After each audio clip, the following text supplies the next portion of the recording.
Through the process of affinity and filtration of thoughts, when we remain in the plane of the mind, we experience the struggle and resistance of competing thoughts that appear to be, in many cases, chaotic in nature. Fighting with these thoughts, struggling, suppressing, all turn out to be counterproductive strategies, as they only intensify the conflict in the mind. There are two basic methods proposed by the mother to shift the attention away from these thoughts.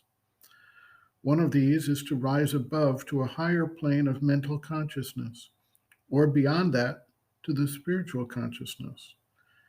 The other is to focus the mind on some concentrated form of work or outward-oriented attention. In either case, when the focus shifts away from the level that receives and attends to these thoughts, they lose their force, at least temporarily, while the attention goes elsewhere. Or, more permanently, as one makes the shift of consciousness to the higher spiritual realms and takes the standpoint of the witness from that level.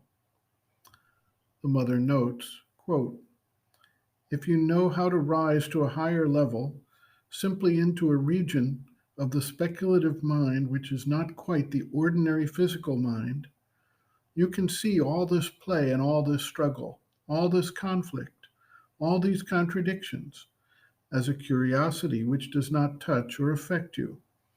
If you rise a step higher and see the goal towards which you want to go, you will gradually come to discern between ideas favorable to your progress, which you will keep, and ideas opposed to this progress, which harm and impair it. And from above, you will have the power to set them aside calmly without being otherwise affected by them.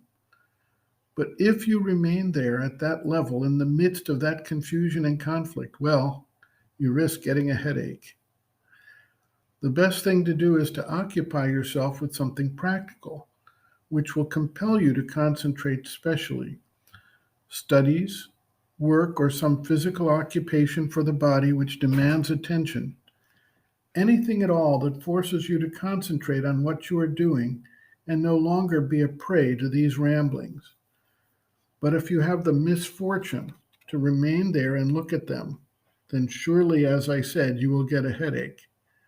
For it is a problem which must be resolved either by a descent into the practical life and a concentration on some practical effort, or else by a rising above and looking from above at all this chaos so as to be able to bring some order into it and set it right. But one must never remain on the same plane. It is a plane which is no good either for physical or moral health." End quote.